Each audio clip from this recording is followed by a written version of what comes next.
సైద్ధాంతిక భూమిక అనేటువంటి అంశంలో రెండు అంశాలను చాలా కీలకంగా మనం చూడాల్సినటువంటి అవసరం ఉంది. ఒకటి సాంస్కృతిక జాతీయోద్యమం, రెండవది ఏకాత్మ మానవతావాదం. ఈ పదాలు మనకు కొంచెం సంస్కృత పదాల్లాగా, ఏమి మనము వాడుక భాష కానటువంటి పదాల్లాగా మనకు అనిపిస్తాయి, కానీ ఆ పదాల వెనుక ఉన్నటువంటి ఉద్దేశం ఎంత గంభీరమైనటువంటిది, ఎంత గొప్ప ఉద్దేశం వాటి వెనకాల ఉన్నది అనేటువంటిది మనం తెలుసుకుంటే తప్ప మనకు తెలియనటువంటి అంశం. చాలా సందర్భాల్లో భారతీయ జనతా పార్టీ నాయకులు కావచ్చు, భారతీయ జనతా పార్టీ కంటే కూడా భారతీయ జనతా పార్టీకి అనుబంధ సంస్థలుగా ఉన్నటువంటి విశ్వ హిందూ పరిషత్ లాంటి సంస్థలు, బజరంగ దళ్ లాంటి సంస్థలు, బీజేపీకి సంబంధం లేకపోయినా కూడా మూల స్తంభంలా ఉన్నటువంటి ఆర్ఎస్ఎస్, స్వయం సేవక్ లాంటి సంస్థలు హిందుత్వ భావజాలాన్ని పెంపొందించడం కొరకు మన పండుగలు, మన పబ్బాలు మనం జరుపుకునేలా మనల్ని ప్రోత్సహించేటందుకు, ఆధ్యాత్మికతను వచ్చేటటువంటి తరాల్లో కూడా పెంపొందించేటందుకు వాళ్ళు చాలా ఎక్కువ కృషి చేస్తూ ఉంటారు. నిన్న మొన్నటిదాకా మనం చూసినాం, హిందూ సమ్మేళనాలు చాలా అద్భుతంగా కూడా నడిచినాయి, మొత్తం తెలంగాణ వ్యాప్తంగా కూడా. రాముల వారి అక్షింతలు పంచిన తర్వాత అంత గొప్పగా జరిగినటువంటి కార్యక్రమం ఏదైనా ఉన్నది తెలంగాణ రాష్ట్రంలో అంటే మన హిందూ సమ్మేళనాలు. ఎందుకు చేస్తున్నారు వాళ్ళు? ఎందుకు చేస్తున్నారు అంటే దాని వెనకాల ఒక మూల కారణం ఉన్నది. భారతీయ జనతా పార్టీ ఒక సాంస్కృతిక జాతీయోద్యమం అనేటువంటిది ఎంత ముఖ్యమైనటువంటి అంశం అని అనుకుంటుందో దాని మూలమంతా కూడా అక్కడ ఉన్నది. ఏంటిది ఈ సాంస్కృతిక జాతీయోద్యమం అంటే? ఏంటి, మనకేం అవసరం, మనకెందుకు అవసరం? ఇక్కడ ఉన్నటువంటి వాళ్ళందరూ కూడా, మీరు కావచ్చు, మేము కావచ్చు, మనం ఎప్పుడైనా కూడా మన తోడబుట్టినటువంటి వాళ్ళని మనము ఎప్పుడు కలుస్తాం? చెప్పండి ఒకసారి, మీరు ఎప్పుడు కలుస్తాం? పండుగలు వస్తే కలుస్తాం. మన చిన్ననాటి మిత్రులని మనం ఎప్పుడు కలుస్తాం? ఎప్పుడు కలుస్తాం? మనం నిద్రమప్పు పోతుంది, జర గట్టిగా చెప్పుకుని ఎప్పుడు కలుస్తాం? పండుగలకు కలుస్తాం. మన నాయనమ్మలో, తాతలో, అమ్మమ్మలో, తాతలో, బంధువులో వాళ్ళని ఎప్పుడు కలుస్తాం? పండుగలప్పుడే కదా కలుస్తాం. అంటే ఈ పండుగలు అనేటువంటివి మనకు ఏం నేర్పిస్తున్నాయి? ఐకమత్యాన్ని నేర్పిస్తున్నాయి. మన సంస్కృతి అనేటువంటిది మనం అందరం కూడా కలిసి ఉండడాన్ని మనకు నేర్పిస్తున్నాయి. ఐకమత్యం అనేటువంటిది ఎందుకు అవసరము అంటే, ఇవాళ మనం ఐకమత్యంతో ఉన్నాము కాబట్టే, మన సంస్కృతి గొప్పది కాబట్టే, మన పండుగలు మనల్ని నిలబెడుతున్నాయి కాబట్టే, మన పండుగలు, మన సంస్కృతి, మన మతాన్ని, మన కులాన్ని గట్టిగా ఉంచుతున్నాయి కాబట్టే ఈ రోజు వరకు కూడా భారతదేశం పైన పోర్చుగీస్ వాళ్ళు దాడి చేసినారు, బ్రిటిషర్స్ దాడి చేసినారు, ముస్లింలు దాడి చేసినారు, మొఘలులు దాడి చేసినారు, అలెగ్జాండర్ వచ్చి దాడి చేసినాడు, మహమ్మద్ గోరీ దాడి చేసినాడు. కానీ భారతదేశాన్ని విచ్ఛిన్నం చేయగలిగినరా వాళ్ళు? చేయగలిగినరా వాళ్ళు? వాళ్ళ శక్తి సరిపోయిందా దానికి?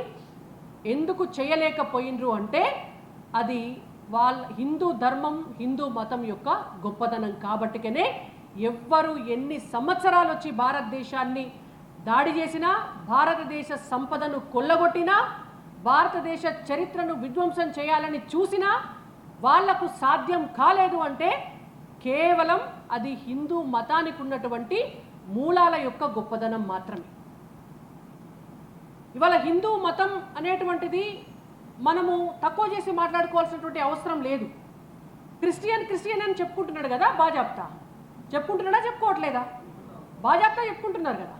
ఒక ముస్లిం అని చెప్పుకుంటున్నాడు కదా, బాజాప్తా. మరి వాళ్ళ ఒక హిందూ అని చెప్పుకోవడానికి మనకున్నటువంటి బాధ ఏంటి?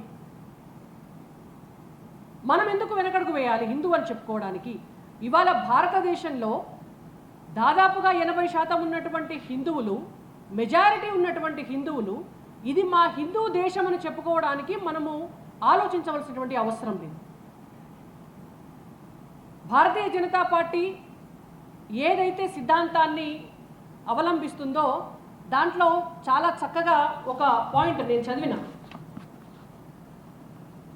ఒక పాయింట్ చాలా క్లియర్గా చెప్పడం జరిగింది. సైద్ధాంతిక భూమికలో సమసమాజ స్థాపన, సమధర్మ, సమభావన అనేటువంటిది భారతీయ జనతా పార్టీకి సంబంధించినటువంటి మూల సూత్రాలలో ఆ సూత్రం ఉన్నది. బీజేపీ ఏం చెప్తోంది అంటే అన్ని మతాలు ఒకటే అని చెప్తోంది. నరేంద్ర మోడీ గారు ఎప్పుడైనా ముస్లింల గురించి కానీ క్రిస్టియన్ల గురించి కానీ వ్యతిరేకంగా మాట్లాడడం మీరు చూసినారా? ఎప్పుడన్నా చూసినారా? చూడలేదు. అందరూ మన వాళ్ళే, అందరినీ మనం కలుపుకొని పోవాలి అనేటువంటి భావన భారతీయ జనతా పార్టీ భావన.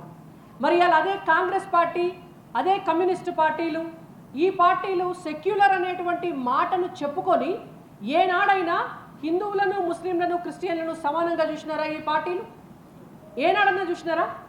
నిన్న మొన్న జరిగినటువంటి రంజాన్ పండుగకు కూడా తోఫా ఇచ్చినారు వాళ్ళు. ఆడవాళ్లకు పట్టు చీరలు, మగవాళ్లకు లాల్చీ పైజామాలు ఇచ్చిండ్రు. ఇన్ని సంవత్సరాలుగా మనకు దసరా పండుగ వస్తుంది, మనకు సంక్రాంతి పండుగ వస్తుంది, మనకు ఉగాది పండుగ వస్తుంది. ఇక్కడ ఉన్నటువంటి మా అన్నదమ్ములకు ఎవరికన్నా కూడా ఒక్కనాడు ఒక పంచ లాల్చీ ఇచ్చినారా? ఒక్కనాడు ఇచ్చినారా? ఎవరన్నా ఏ ప్రభుత్వం అయినా ఇచ్చిందా? ఇయ్యలేదు. 12% ఉన్నటువంటి ముస్లింలని కాంగ్రెస్ పార్టీ నెత్తి మీద పెట్టుకుంటుంది. 12% ఉన్నటువంటి ముస్లింలను బీఆర్ఎస్ పార్టీ నెత్తి మీద పెట్టుకుంటుంది. ఇవాళ 88% ఉన్నటువంటి హిందువులను పక్కదోవ పట్టించేటటువంటి, నిర్లక్ష్యం చేసేటటువంటి పార్టీలు ఎట్లా సెక్యులర్ పార్టీలు అయితే? మీరందరూ కూడా మాట్లాడాల్సినటువంటి అవసరం ఉన్నది. ఎందుకంటే ఇవాళ రాజకీయాలు అనేటువంటివి మతం మీద నడుస్తున్నాయి, రాజకీయాలు అనేటువంటివి కులం మీద నడుస్తున్నాయి, రాజకీయాలు అనేటువంటివి డబ్బు మీద నడుస్తున్నాయి, రాజకీయాలు అనేటువంటివి ప్రాంతం మీద నడుస్తున్నాయి. ఇవన్నీ కూడా మనము తీసేసేటువంటి అంశాలు కాదు. కాబట్టి నిజానికి నిజమైనటువంటి సెక్యులర్ పార్టీ ఏదన్నా ఉన్నది అని అంటే అది భారతీయ జనతా పార్టీ.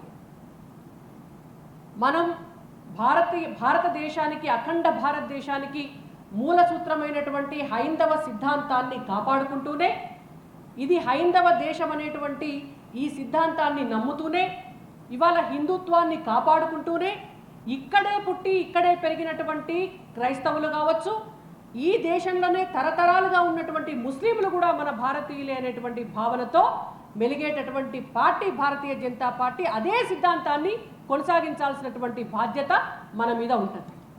ఎక్కడికెళ్ళో వచ్చినటువంటి రోహింగ్యాలు భారతీయులు కాదు, వాళ్ళను మనం భరించాల్సినటువంటి అవసరం లేదు. ఓట్ల కోసం ఎవరైతే ఈ మత రాజకీయాలు చేస్తున్నారో ఆ పార్టీలకు బుద్ధి చెప్పాల్సినటువంటి అవసరం మాత్రం ఖచ్చితంగా భారతీయ జనతా పార్టీ కార్యకర్తలుగా మనకుంటుంది. మన చుట్టూ ఉన్నటువంటి ప్రజలకు చెప్పాల్సినటువంటి బాధ్యత కూడా మన మీద ఉంటుంది. ఇవాళ అన్ని రకాల కులాలకు కూడా మీరు ఇవాళ చూడండి, ద్రౌపది ముర్ము గారిని తీసుకెళ్ళి రాష్ట్రపతిగా చేసినారు. ఇవాళ బీసీలకు సంబంధించినటువంటి ఫస్ట్ బీసీ కమిషన్ అనేటువంటి దానికి ఒక చట్టబద్ధత చేసినటువంటి పార్టీ భారతీయ జనతా పార్టీ. భారతదేశ చరిత్రలో ఒక బీసీని ప్రధానమంత్రిని చేసినటువంటి పార్టీ భారతీయ జనతా పార్టీ. మొట్టమొదటిసారిగా 28 మందిని బీసీలను క్యాబినెట్ మినిస్టర్స్గా చేసినటువంటి పార్టీ భారతీయ జనతా పార్టీ. తెలంగాణ రాష్ట్రంలో అధికారంలోకి వస్తే ఒక బీసీని ముఖ్యమంత్రిని చేస్తామని చెప్పినటువంటి పార్టీ భారతీయ జనతా పార్టీ. కాంగ్రెస్ పార్టీ ఇన్ని సంవత్సరాల నుంచి అధికారంలో ఉన్నది. ఎన్నడన్నా ఒక బీసీని ముఖ్యమంత్రిని చేసిందా? ఉమ్మడి ఆంధ్రప్రదేశ్లో ఎన్నడన్నా చేసిండ్రా? తెలంగాణ రాష్ట్రం వచ్చినాకనన్నా చేసిండ్రా? కనీసం చేస్తామనే మాట చెప్తారా? పోనీ దేశంలోనైనా ఒక బీసీని ప్రధానమంత్రిని చేసిండ్రా ఎప్పుడైనా? చేయండి. అది కాంగ్రెస్ పార్టీకి, భారతీయ జనతా పార్టీకి ఉన్నటువంటి తేడా. ఇవాళ ఓసీలకు కూడా, అగ్రవర్ణాల్లో ఉన్నటువంటి వాళ్ళు కూడా పేదలు ఉంటారు అనేటువంటి ఉద్దేశంతో సమసమాజ స్థాపనలో అగ్రవర్ణ పేదలైనా, బడుగు బలహీన వర్గాల పేదలైనా అందరికీ సమానమైనటువంటి ఫలితాలు లభించాలనేటువంటి ఉద్దేశంతో అగ్రవర్ణ పేదలకు కూడా రిజర్వేషన్ కల్పించినటువంటి పార్టీ భారతీయ జనతా పార్టీ. బీసీలకు విశ్వకర్మ యోజన పథకం కింద దాదాపుగా ఒక 18 కులాలకు సంబంధించినటువంటి వాళ్ళని పారిశ్రామికవేత్తలుగా చేయడం కొరకు స్కీమ్ తీసుకొచ్చినటువంటి పార్టీ భారతీయ జనతా పార్టీ. ఇవాళ మహిళల్లో 50% మహిళలు ఉన్నారు ఇవాళ జనాభాలో. అటువంటి మహిళలకు అన్ని విషయాల్లో కూడా న్యాయం జరగాలనేటువంటి ఉద్దేశంతో టాయిలెట్స్ కట్టించడం దగ్గర నుంచి, ఉచిత గ్యాస్ కనెక్షన్స్ ఇవ్వడం దగ్గర నుంచి, ముద్రా లోన్లు ఇవ్వడం దగ్గర నుంచి, మహిళలకు ఇవాళ startup India, standup India, make in India, made in ఇండియాలో ఎక్కువ పర్సంటేజ్ సబ్సిడీలు ఇవ్వడంతో పాటు వాళ్ళకి ఇల్లు ఇస్తే కూడా వాళ్ళ పేరుపైనే రిజిస్ట్రేషన్ చేసేటటువంటి ప్రధానమంత్రి ఆవాస్ యోజన పథకంలో వాళ్ళని భాగస్వాములను చేయడంతో పాటు ఇవాళ చట్టసభల్లో 33% రిజర్వేషన్ కూడా మహిళలకు ఇస్తున్నది అంటే అది ఒక్క నరేంద్ర మోడీ గారి ప్రభుత్వానికే సాధ్యమైంది. ఎట్లా సాధ్యమవుతుంది సమసమాజ స్థాపన? 50% ఉన్నటువంటి మహిళలను ఇగ్నోర్ చేస్తే సమసమాజం స్థాపన జరుగుతుందా? దాదాపు 70-80% ఉన్న బీసీలను ఇగ్నోర్ చేస్తే సమసమాజ స్థాపన జరుగుతుందా? అనగారినటువంటి ఎస్సీ ఎస్టీ కులాలను ఇగ్నోర్ చేస్తే సమసమాజ స్థాపన జరుగుతుందా? జరగదు కదా. అందరినీ కలుపుకొని పోతేనే సమసమాజ స్థాపన అనేటువంటిది జరుగుతుంది.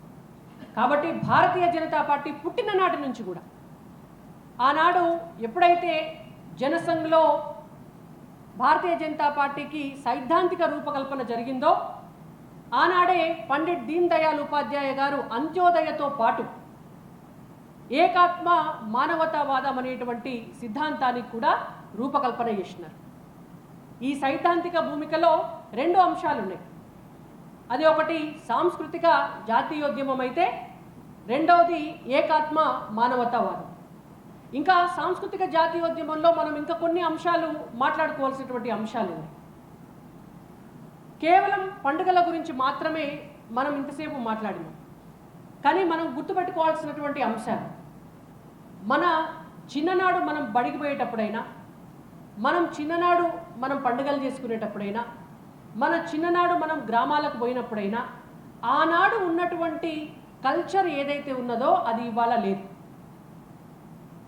ఆ కల్చర్ ఇవాళ దూరమైంది. ఆ కల్చర్ని నెక్స్ట్ జనరేషన్కి మనం ఇచ్చినప్పుడే, నెక్స్ట్ జనరేషన్కి మనం ఇవ్వగలిగినప్పుడే మన భారతీయ సంస్కృతి ఏదైతే ఉంటుందో, మన తెలంగాణ సంస్కృతి ఏదైతే ఉంటుందో అది మనం నెక్స్ట్ జనరేషన్కి పాస్ చేయగలుగుతాం. లేకపోతే మర్చిపోతారు. మన పిల్లలకి తెలియనప్పుడు వాళ్ళ పిల్లలకి ఎట్లా తెలుస్తుంది మన సంస్కృతి ఏదనేది? ఇవాళ సోషల్ మీడియా ద్వారా దాడి జరుగుతుంది, భారతీయ సంస్కృతి మీద దాడి జరుగుతుంది.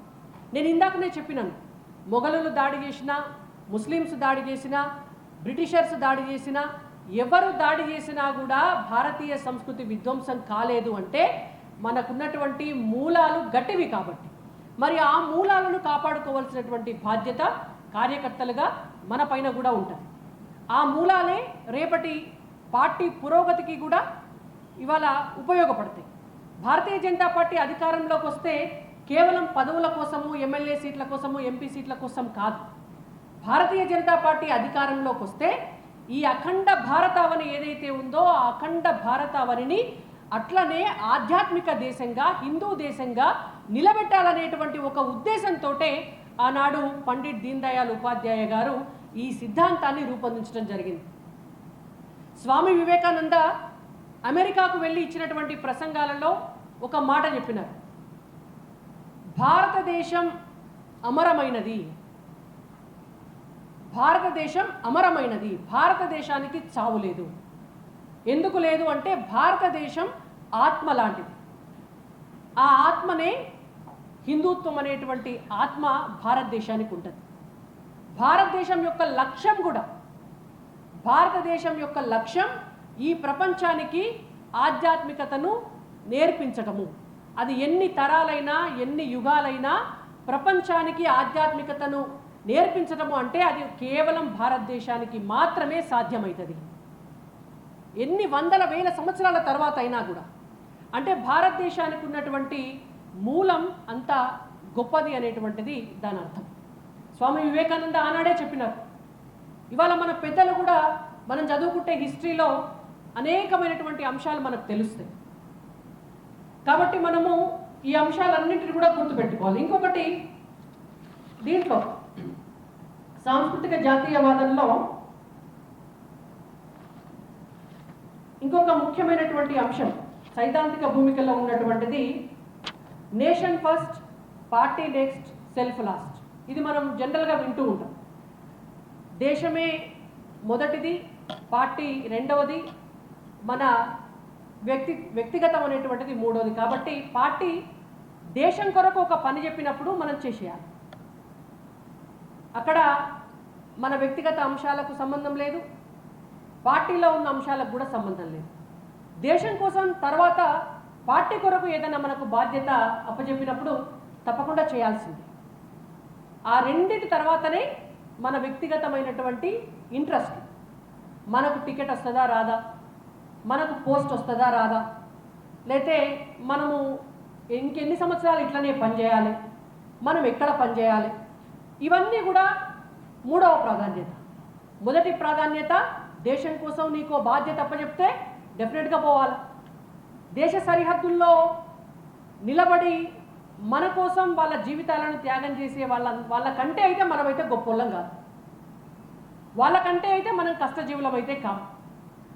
లేడీస్ కూడా మీరు నమ్మరు, నరేంద్ర మోడీ గారు ప్రధానమంత్రి అయిన తర్వాత పారామిలిటరీ దళాలలో మహిళలను తీసుకుంటే ఒక్కొక్క మహిళ 18 కిలోల బ్యాగులు వేసుకొని రోజు పొద్దుగాల కొండలెక్కి గుట్టలెక్కి లోయలకు దిగి మన దేశానికి కాపలాగాస్తున్నారు. 18 కిలోల బ్యాగులు వేసుకొని వాళ్ళు తినే తిండేంటి, వాళ్ళు తాగే మంచినీళ్ళు ఏంది, పోతే ఎన్ని రోజులు పోవాలనో తెలియదు, వస్తే ఎన్ని రోజులు రావాలనో తెలియదు, యుద్ధం వస్తే చచ్చిపోతారో తెలియదు, బతుకుతారో తెలియదు, కాళ్ళు ఇరుగుతాయో తెలియదు, చేతులు ఇరుగుతాయో తెలియదు. ఇంటికి పోవాలంటే ఎప్పుడో వాళ్ళకి సెలవు దొరికినప్పుడు ఏడాదికోసారి ఇంటికి వస్తారు, వచ్చిన తెల్లారి కూడా మళ్ళీ యుద్ధం ఉన్నది రండి అంటే పోతారు. వాళ్ళకంటే గొప్పగా పనిచేస్తున్నామా మనం దేశం కోసం? నిద్రపోతున్నారు కొంతమంది, మనం మంచిగా ఆడిటోరియంలో నిద్రపోతున్నాం. ఇంత నడి ఎండలల్లో మనం ఆడిటోరియంలో నిద్రపోతున్నాం అంటే భారతదేశం మనకిచ్చినటువంటి స్వేచ్ఛ. భారతదేశ సరిహద్దులలో మన సైనికులు మన దేశాన్ని కాపాడుతుంటే మనకు దొరికినటువంటి ఫెసిలిటీ. ఒకవేళ వాళ్ళే లేరనుకోండి, వాళ్ళే లేకపోతే మనం ఇంత ప్రశాంతంగా బతుకుతామా? ఇక్కడ ఈ ఆడిటోరియంలో ఉంటామా మనం? ఇట్లా మంచిగా కుర్చీలో కూర్చొని పడుకుంటామా మనం? ఇక్కడ మంచిగా మన పార్టీలో తిరుపతి రెడ్డి అన్న మంచి భోజనం పెట్టిండు, మధ్యాహ్నం చాలా బాగుంది. తిరుపతి రెడ్డి అన్న భోజనం పెట్టిండు, మనం భోజనం చేసినాం, వచ్చి ఈడ మంచిగా ఏసీ కింద ఫ్యాన్ల కింద చల్లగా కూర్చునేటటువంటి పరిస్థితి మనకు దేశ సరిహద్దులలో సైన్యం లేకపోతే ఉండదు.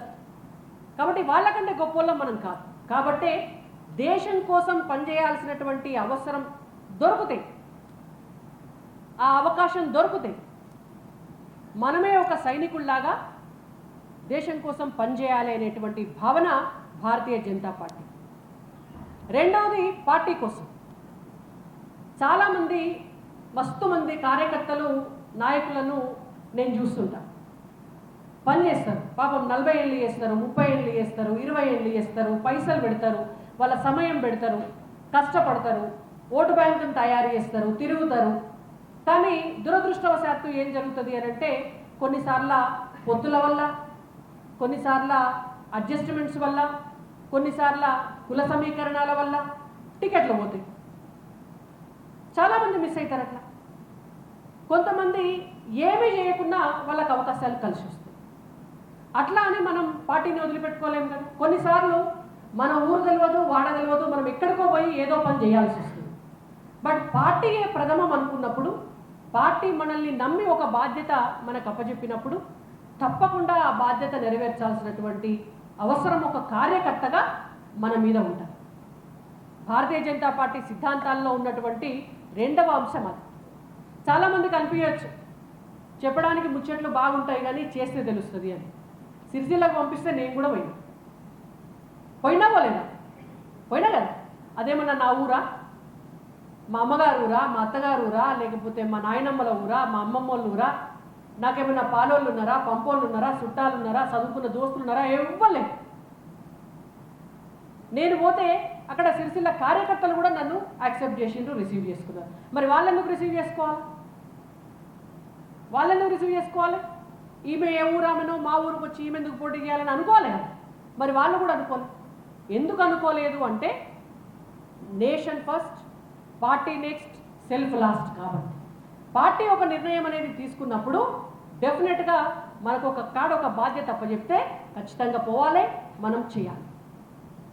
అది పార్టీకి ఉండేటువంటి larger interest, self last. Next మనకు అవకాశాలు మనం ఎక్స్పెక్ట్ చేస్తాం. అనేక సందర్భాల్లో చాలామంది నాయకులు జెన్యూన్గా పనిచేసినటువంటి నాయకులు ఉంటారు, కానీ చాలామందికి కూడా అవకాశాలు ఊహించిన వెంటనే రావు. వాళ్ళ సమయం వచ్చడానికి టైం పడుతుంది. అయినా కూడా ఓపికతోటి మనం దేశం కోసం పనిచేస్తున్నాం, పార్టీ కోసం పనిచేస్తున్నామని ఒక బలంగా మనం నమ్మినప్పుడు ఎప్పుడు కూడా మనకు ఆ మనస్తాపం అనేటువంటిది ఉండదు. అది గుర్తుపెట్టుకోండి మీరు. నేను కూడా రాజకీయాలలోకి వచ్చి 12 సంవత్సరాలు అయిపోయింది. అనుకున్నవేం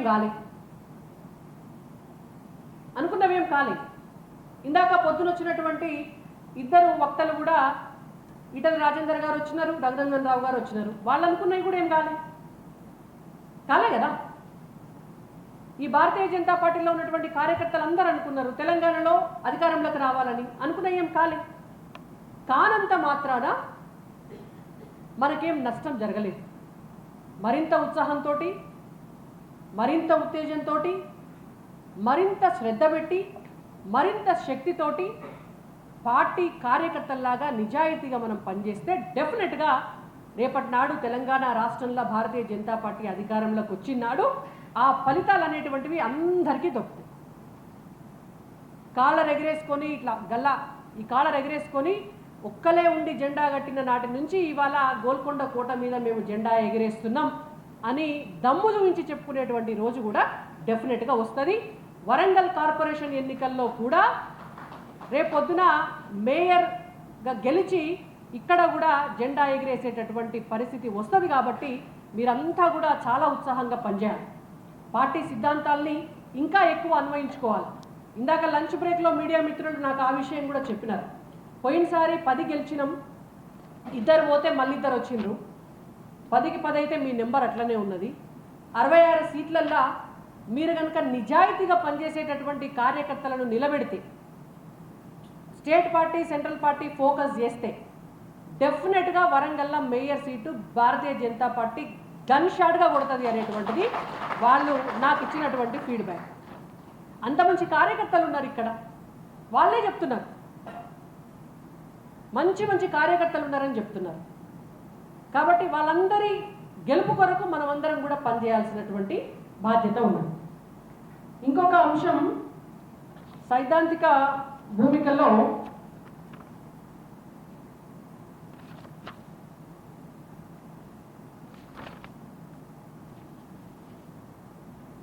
ఏకాత్మ మానవ దర్శనం అదంతా కూడా నేను చెప్పినాను ఇందాకనే మీకు.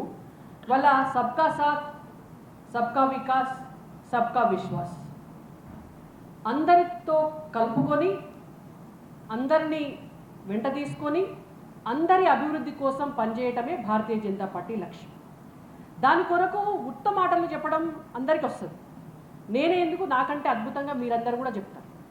మాటలే కదా అగ్వా, వాటికేం రేటు కూడా లేదు. 4 నిమిషాలు మైక్ దొరికితే అందరు మైకాసురులే. వచ్చింది రాంది, తెలిసింది తెలియంది అందరం మాట్లాడుతాం. కానీ మన మనసు, మన శరీరం, మనం చేసేటటువంటి పనులు, ఇవన్నీ కూడా మనం ఏం చేస్తున్నాము, మన కర్మ ఏమిటి అనేటువంటి దాన్ని ప్రజలు చూసినప్పుడు మన నిష్ఠ ఎంత అనేటువంటిది వాళ్ళకి అర్థమైంది. మనం చెప్పేదానికి చేసేదానికి సంబంధం లేదనుకోండి, ఎవరైనా నమ్ముతారా మనల్ని? నమ్మరు కదా. ఇవాళ కాబట్టే మన పార్టీ ఏదైతే చెప్తుందో అందరినీ కలుపుకొని పోవాలి, అందరి కోసం పనిచేయాలి అనేటువంటి భావన ఏదైతే ఉందో మన శరీరము, మన మనస్సు కూడా ఆ భావనను ఆకలింపు చేసుకోవాలి. అందరూ సమానమే అనేటువంటి భావన మనకు రావాలి ముందు. దాన్నే ఏకాత్మ మానవతావాదం అంటారు. అది ఏ మతమైనా కావచ్చు, ఏ కులమైనా కావచ్చు, లేకపోతే ఆర్థిక తారతమ్యాలు ఎన్నైనా ఉండొచ్చు, ఏ ప్రాంతమైనా ఉండొచ్చు, ఏ ఊరి వాళ్ళైనా కావచ్చు, సీనియర్ కార్యకర్తల జూనియర్ కార్యకర్తలు కూడా కావచ్చు. మన పార్టీలో ఇది ఒక పెద్ద పంచాయతీ ఉంటుంది. సీనియర్లు వర్సెస్ జూనియర్లు ఎప్పటికి ఉంటుంది. అది తెలియకుండానే ఇట్లా ఒక కొన్ని గ్రూప్స్ ఉంటాయి. మేము ఏబీవీపీ సెక్షన్, అదొక గ్రూప్. మాది సంఘ బ్యాక్గ్రౌండ్, ఇదొక గ్రూప్. మేము జనసంఘ కాలం నుంచి ఉన్నాం, అదొక గ్రూప్. మేము భారతీయ జనతా పార్టీ పుట్టినప్పటి నుంచి జెండా మోసినాం 30 ఇయర్స్ ఇండస్ట్రీ, ఇది ఒక గ్రూప్. మీరందరుండి ఏం చేసిరా, మేము కొత్త వాళ్ళం వచ్చినాకనే పార్టీ పెరుగుతుందని చెప్పే కొత్త గ్రూప్ ఒకటి, మాసుండి గ్రూప్. ఇన్ని గ్రూపులు ఉన్నాయా లేవా? ఉన్నాయి కదా ఇన్ని గ్రూపులు. అయితే నేనేమంటున్నా అంటే ఉంటాయి, ఎక్కడైనా ఉంటాయి, ఉండాలి. మనం ఓపెన్గా మాట్లాడుకోవాలి. ప్రశిక్షణ అంటే ఈ తరగతులు మనకున్నవి, మనం కుల్లం మాట్లాడుకున్నానికి. ఇన్ని గ్రూపులు అయితే ఎప్పుడైనా డెఫినెట్గా ఉంటాయి, ఎక్కడైనా ఉంటాయి. కానీ మనమందరం ఇన్ని గ్రూపులుగా ఉన్నా కూడా కలిసి పనిచేయటమే భారతీయ జనతా పార్టీ యొక్క లక్ష్యం. మన ఇంట్లో కూడా అంటారు కదా, తండ్రి పిల్లల్ని అంటాడు, నేను ఇన్నేళ్ళకెళ్ళి సంపాదించి తెచ్చి పెడితే నువ్వు తింటున్నావురా అంటాడు. తాత ఏమంటాడు, నేను సంపాదించి పెట్టింది వాడు సగం ఖరాబ్ చేసి సగం నీకు ఇచ్చిండు అంటాడు. పిల్లలు ఏమంటారు, నువ్వు ఇన్నేళ్ళ నుంచి చేసింది కాపాడుకొచ్చింది వేరే, ఇవాళ నేను రియల్ ఎస్టేట్ దందా చేసి దాన్ని 3 రెట్లు చేసిన అంటాడు. అంటారా అన్నారా? ఎక్కడైనా ఉంటుంది డెఫినెట్గా. మన కుటుంబంలోనైనా ఉంటుంది, మన పార్టీలోనైనా ఉంటుంది, బీజేపీలో అయినా ఉంటుంది, కాంగ్రెస్లో అయినా ఉంటుంది, కమ్యూనిస్టులో అయినా ఉంటుంది, ఎక్కడైనా ఉంటుంది. ఒక్క బీజేపీలోనే ఉండదు అది. మనుషులం ఉన్న ప్రతి చోట వర్గాలు ఉంటాయి, డిఫరెన్స్లు ఉంటాయి. బట్ మనమందరం కూడా భారతీయ జనతా పార్టీ కార్యకర్తలు. సీనియర్లంతా కూడా జూనియర్లను హక్కున చేర్చుకోండి. మాకు రానివన్నీ కూడా మీరు తెలియజేయండి. మాకేమన్నా కొత్త ఏమన్నా టెక్నాలజీ తెలిస్తే మేము కూడా మీకు చెప్తాం.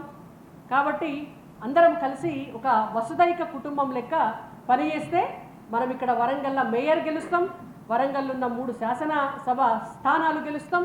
రేపొద్దున ఎంపీటీసీ జెడ్పీటీసీ ఎలక్షన్స్ వస్తే కూడా ఆ స్థానాలు కూడా గెలుస్తాం. మనం ఏమన్నా ఆశ్రమం నడిపిస్తున్నామా? మీరు చెప్పండి, మనం ఏమన్నా ఆశ్రమం నడిపిస్తున్నామా? నడిపిస్తలేం కదా. ఇంతమంది కార్యకర్తలు నాయకులు ఉన్నారు. మీరు ఇలా 2 రోజులు వదిలేసి వస్తే మీకు వచ్చే పైసలు వాయే, చేసుకునే పనికాడ నుంచి ఇంటికాడ ఉండు వాయే, ఇంటికాడ వాళ్ళ ఆరోగ్య పరిస్థితి మంచిగా ఉంటుంది, మంచిగా ఉండదు, అది వాయే. సెలవులలో పిల్లలు ఎక్కడికన్నా తీసుకొని పోమంటారు, వాళ్ళతోటి పంచాయతీ. ఇంటికి పోవుడే. ఇంట్లో మగవాళ్ళకైతే భార్యలు, ఆడవాళ్ళకైతే భర్తలు. పల్లెలో గిన్నెలో అయితే తెస్తారు కదా, వచ్చేది లేదు సచ్చేది లేదు, కానీ 24 గంటలు ఈ పార్టీ పేరు చెప్పి తిరుగుతారు అని చెప్తారు. వాస్తవమే కదా, 100%. ఇవన్నీ వాస్తవాలు. అంటే మనము ఎన్ని ఒత్తిళ్ళు ఎదుర్కొని ఇలా పనిచేస్తున్నాం పార్టీ కొరకు, ఎన్ని ఒత్తిళ్ళు ఎదుర్కొని పనిచేస్తున్నాం. మరి ఇన్ని ఒత్తిళ్ళు ఎదుర్కొని మనం పనిచేసినప్పుడు బట్టిగానే గాలికి పనిచేస్తారా? గాలికి పనిచేస్తారా? మరి గాలికి పనిచేస్తే సన్యాసం పుచ్చుకోవాలి, అట్లా కాదు కదా. మనకు రిటర్న్స్ రావాలి, పనికి లక్ష్యం ఉండాలి. ఎప్పుడైనా భారతదేశంలో ఇంకొకటి కనుక్కున్నారు, మీకు తెలుసా? సమయాన్ని కనుక్కోకంటే ముందే దిశను కనుక్కున్నారు. సమయం కంటే ముందే దిశను కనుక్కున్నారు. ఎందుకంటే సమయం కంటే కూడా నువ్వు ఏ దిశలో పోతున్నావు, ఏ లక్ష్యం కోసం పనిచేస్తున్నావు అనేటువంటిదే చాలా ముఖ్యమైనటువంటి అంశం.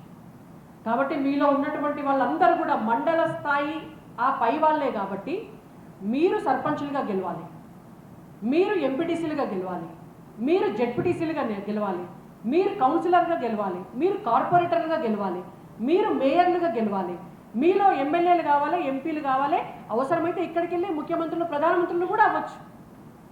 కావాలి అంటే ముందుగా మనం చేస్తున్నటువంటి పనిని ఓటు బ్యాంక్ తోటి లింక్ చేయండి. మీ గ్రామాలలో, మీ వాడళ్లలో లబ్ధిదారులు ఎవరైతే ఉంటారో వాళ్ళందరినీ కూడా ఐడెంటిఫై చేయండి. కిసాన్ సమ్మాన్ నిధి ఎవరెవరికి వస్తుందో లిస్ట్ అవుట్ చేయండి. ఉచిత గ్యాస్ కనెక్షన్స్ ఎవరెవరికి ఇచ్చినామో లిస్ట్ అవుట్ చేయండి. టాయిలెట్లు ఎవరెవరికి కట్టినామో లిస్ట్ అవుట్ చేయండి. ముద్రా లోన్లు ఎవరెవరికి ఇచ్చినామో లిస్ట్ అవుట్ చేయండి. ఏ ఏ గ్రామాలకు ఎన్నెన్ని పైసలు వచ్చినాయో ఆన్లైన్లో మీరు చూస్తే మీకు సెల్ ఫోన్లో కనబడుతుంది. భారతీయ జనతా పార్టీ ఎన్ని పైసలు ఆ గ్రామం కోసం ఖర్చు పెట్టిందో ఆ డేటా తీయండి. మీ ఇంటి మీద ఉన్నటువంటి గోడ మీద అవన్నీ కూడా రాయండి. వచ్చేటోళ్ళు పోయేటోళ్ళు చూసుకుంటూ పోతారు. ప్రతి ఒక్కరిని పలకరించేటువంటి ప్రయత్నం చేయండి. అప్పుడు ఆటోమేటిక్గా పక్క పార్టీడు 1000 రూపాయలు ఇచ్చినా, మనము 500 ఇచ్చినా గెలుస్తాం. వాళ్ళు 1000 ఇస్తున్నారు, వాళ్ళు 2000 ఇస్తున్నారు, మనం 2000 ఇస్తేనే గెలుస్తాము, 2000 ఇయ్యని దాకా మనం గెలిచేది లేదు అంటే అట్లా ఉండదు ఎప్పుడు కూడా. మొన్న తమిళనాడు ఎలక్షన్స్ జరిగినాయి. టీవీకే పార్టీ ఏమన్నా పైసలు మంచి గెలిచిందా? పైసలు మంచి గెలిచిండ్రా? వాళ్ళు ప్రజలు ఒక మార్పు కోరుకున్నారు. ఆ మార్పు కోరుకున్నప్పుడు కావాల్సినటువంటి అభ్యర్థులు అక్కడ ఉన్నారు, గెలిచిపోయారు. చెప్తున్నారు కొన్ని జిల్లాలలో ప్రచారం కూడా చేయలేదట. మరి అందుకే మనం ఎప్పుడూ కూడా డబ్బు ఒక్కటే అన్నిటికీ పరిష్కారం అనేటువంటి దాన్ని మైండ్లోకి వెళ్ళి తీసి పడేయండి. డబ్బులు ఖర్చు పెట్టే వాజ్పేయి గారు గెలిచినారా? డబ్బులు ఖర్చు పెట్టే డబ్బులుంటేనే కిషన్ రెడ్డి గారు కేంద్ర మంత్రి అయినరా? డబ్బులుంటేనే బండి సంజయ్ గారు రాష్ట్ర అధ్యక్షులు అయినరా? డబ్బులుంటేనే ఇందాక వచ్చినటువంటి ఈటెల రాజేందర్ గారో లేకపోతే రఘునందన్ రావు గారో వీళ్ళందరూ కూడా ఎంపీలుగా గెలిచినారా? డబ్బులు లేనప్పటి నుంచి కూడా రాజకీయం అయితే చేస్తారు కదా డబ్బులు లేనప్పటి నుంచి కూడా. జంగారెడ్డి గారు ఇక్కడ ఎంపీ గెలిచినాడు, డబ్బులు వంచే ఎంపీ గెలిచిండా భారతీయ జనతా పార్టీకి? లేదు కదా. కాబట్టి మీరు కూడా అవన్నీ కూడా గుర్తుపెట్టుకోవాల్సినటువంటి అవసరం ఉంటుంది. ఇంకొక అంశం పంచనిష్టలు అనేటువంటివి కూడా భారతీయ జనతా పార్టీ సిద్ధాంతాల్లో చాలా ముఖ్యమైనటువంటివి. అందులో నేను ఆల్రెడీ మీకు సమసమాజ స్థాపన చెప్పినాను, సర్వధర్మ సమభావన కూడా చెప్పినాను. ఇంకొకటి విలువల ఆధారిత రాజకీయాలు, ఆర్థిక రాజకీయ వికేంద్రీకరణ. విలువల ఆధారిత రాజకీయం అంటే నిజంగా చెప్తే ఈనాటికి కూడా ఈ భారతదేశంలో విలువల ఆధారిత రాజకీయం చేసే పార్టీ ఏదైనా ఉందంటే అదొక భారతీయ జనతా పార్టీ ఒక్కటే. గర్వంగా చెప్పుకోవచ్చు, మీరు గల్లా ఎగరేసి చెప్పుకోవచ్చు. ఒక్క ఓటు కోసం, ఒక్కటే ఓటు 1999 ఏప్రిల్ 17వ తారీఖు నాడు మీ అందరికి కూడా గుర్తు, చాలాసార్లు కూడా వీడియోలో చూస్తారు. వాజ్పేయి గారు కావాలనుకుంటే కొనుక్కోలేరా? ఒక ఎంపీని కొనలేమా మనం? ఒక ఎంపీని కాదు 10 మంది ఎంపీలను కూడా కొనవచ్చు. ప్రభుత్వంలో ఉన్నప్పుడు రమ్మంటే పిలిస్తే ఏ ఎంపీలైనా వస్తారు. కానీ ఒక్క ఓటుతోటి ప్రభుత్వం కూలిపోతున్నా సరే, అయినా సరే మేము ఓటమిని అంగీకరిస్తున్నాము, మాకు మెజారిటీ లేదని ప్రభుత్వాన్ని తృణప్రాయంగా వదిలిపెట్టినటువంటి పార్టీ భారతీయ జనతా పార్టీ. మీ అందరికి కూడా గుర్తుండుంటుంది, మనకు పోయినసారి అసెంబ్లీ ఎన్నికల కంటే ముందు మండల స్థాయి నుంచి ఆ పై స్థాయి వరకు ఒక పెద్ద మీటింగ్ పెట్టినారు హైదరాబాద్లో. 800 మంది వచ్చారు, గుర్తుందా మీకు? వేదా కన్వెన్షన్లను దేంట్లోనో పెట్టినారు. మండల అధ్యక్షులు కూడా వచ్చారు. దాదాపుగా వీళ్ళందరూ కూడా ఉండే ఉంటారు ఆ మీటింగ్లో. ఆ మీటింగ్లో మనకు ఢిల్లీ నుంచి వచ్చినటువంటి నాయకులు ఆ రోజు బిఎల్ సంతోష్ గారు ఒక విషయం చెప్పినారు. విజిల్ కూడా వచ్చింది, జల్దీ క్లోజ్ చేస్తాను నేను. బిఎల్ సంతోష్ గారు ఒక విషయం చెప్పినారు. మనందరికీ కూడా క్లాస్ తీసుకుంటే దాదాపు 800-1000 మంది ఉన్నాం మనం. తెలంగాణ రాజకీయాల గురించి మాట్లాడితే, తెలంగాణలో ఉన్నటువంటి నాయకులతోటి మాట్లాడితే చాలు, ఎలక్షన్లలో గెలవాలంటే రికార్డ్ చేయకండి తమ్ముడు, రికార్డ్ చేయకండి. ఎలక్షన్లలో పోటీ చేయాలంటే చాలు 20 కోట్లు అవుతాయి, 30 కోట్లు అవుతాయి అని చెప్పి మాకు ముచ్చట చెప్తున్నారు. ఈ 20 కోట్లు 30 కోట్లు అయ్యేటటువంటి ముచ్చట ఇది ఎందుకు చెప్తున్నారో నాకైతే అర్థమైతలేదు. అట్లా డబ్బులు ఇచ్చి ఎలక్షన్లకు కొట్లాడాల్సినటువంటి అవసరమే వస్తుంది అని అనుకుంటే మీరు గెలవవలసినటువంటి అవసరం నాకు లేదు అని చెప్పినారు. వారు చాలా స్పష్టంగా చెప్పినారు. డబ్బులతోటే మేము గెలుస్తాము అని అంటే మీరు గెలిచేదేముంది? ఇవాళ బీఆర్ఎస్ వాళ్ళకు కాంగ్రెస్ వాళ్ళకు పైసలు ఇస్తే సాయంత్రం వరకు వాళ్ళే వస్తారు. గవర్నమెంట్ ఫామ్ చేయలేమా మనం? చేయొచ్చో చేయలేమో చెప్పండి. మన సెంట్రల్ పార్టీ తలుసుకుంటే తెలంగాణ రాష్ట్రంలో 24 గంటలల్లా గవర్నమెంట్ ఫామ్ చేయగలుగుతుందా చేయలేదా చెప్పండి నాకు. చేయొచ్చు కదా. అంటే డబ్బుతోటే కొనుక్కోవాలి అనుకుంటే ఆ పని చేయొచ్చు. కానీ భారతీయ జనతా పార్టీ చేయదు. మనం ప్రజల మనసులను గెలుచుకొని వాళ్ళతోటి ఓట్లు వేయించుకొని అధికారంలోకి రావాలి. దానికి సమయం పడుతుంది.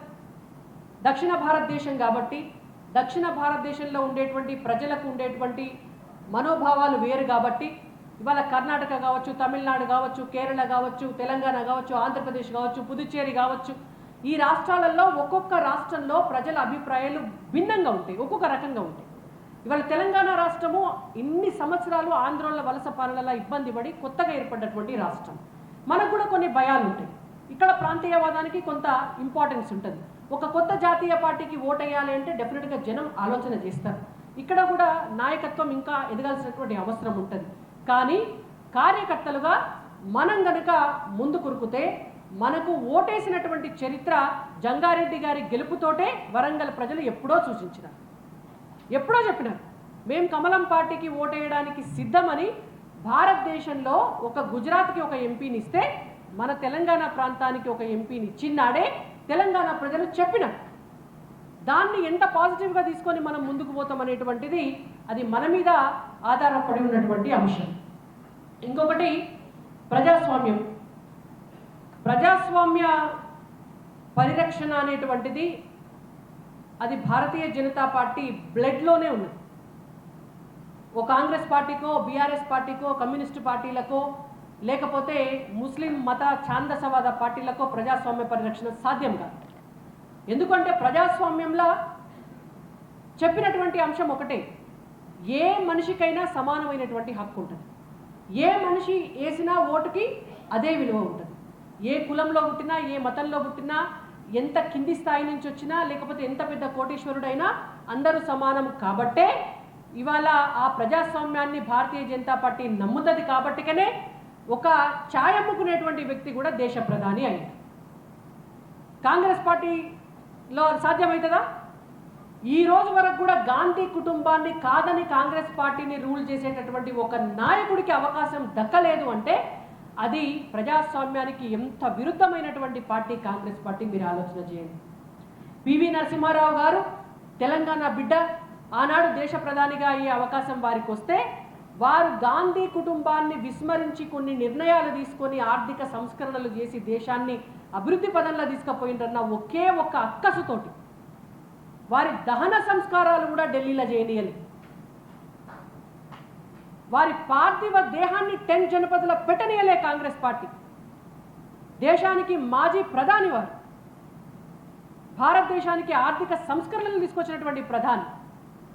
అటువంటి వ్యక్తిని హైదరాబాద్కు పంపిస్తే పంపించిన ఫ్లైట్ ఛార్జీల బిల్లు కూడా వాళ్ళ భార్యకు పంపించినటువంటి దుర్మార్గమైనటువంటి పార్టీ కాంగ్రెస్ పార్టీ. పివి నరసింహారావు గారి పార్థివ దేహాన్ని పంపించిన ఫ్లైట్ ఖర్చుల బిల్లు కూడా పంపించారు వాళ్ళ కుటుంబ సభ్యులకి పైసలు కట్టండి అని.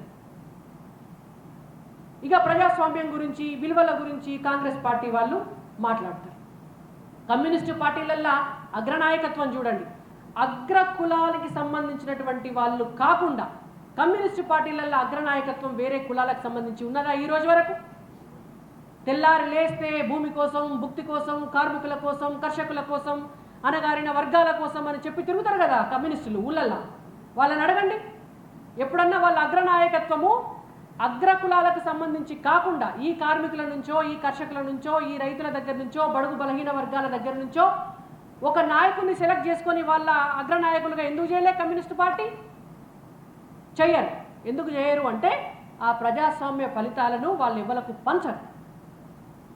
ఇవాళ ప్రజాస్వామ్య ఫలితాలను పంచాలి అంటే అది భారతీయ జనతా పార్టీకి మాత్రమే సాధ్యమవుతుంది. ఇవాళ దేశంలో, భారతదేశ చరిత్రలో మొట్టమొదటిసారి ఒక 12 మంది మహిళలను జాతీయ కేంద్ర మంత్రులుగా చేసినటువంటి ఘనత కూడా ఏమన్నా ఉన్నది అంటే అది ఒక భారతీయ జనతా పార్టీకి సాధ్యమైంది. ఆర్థిక శాఖ మంత్రిని చేసినారు, విదేశాంగ శాఖ మంత్రిని చేసినారు, విదేశీ వ్యవహారాల శాఖ మంత్రిని చేసినారు. రేపొద్దున 33% రిజర్వేషన్ ఇచ్చి చట్టసభల్లో కూడా మహిళలకి ఆ ప్రజాస్వామ్య ఫలితాలను అందించబోయేటటువంటి పార్టీ భారతీయ జనతా పార్టీ. మీ కమిటీలలో కూడా ఉన్నారా మహిళలు? ఉన్నారా? అన్ని మండల కమిటీలలో, జిల్లా కమిటీలలో.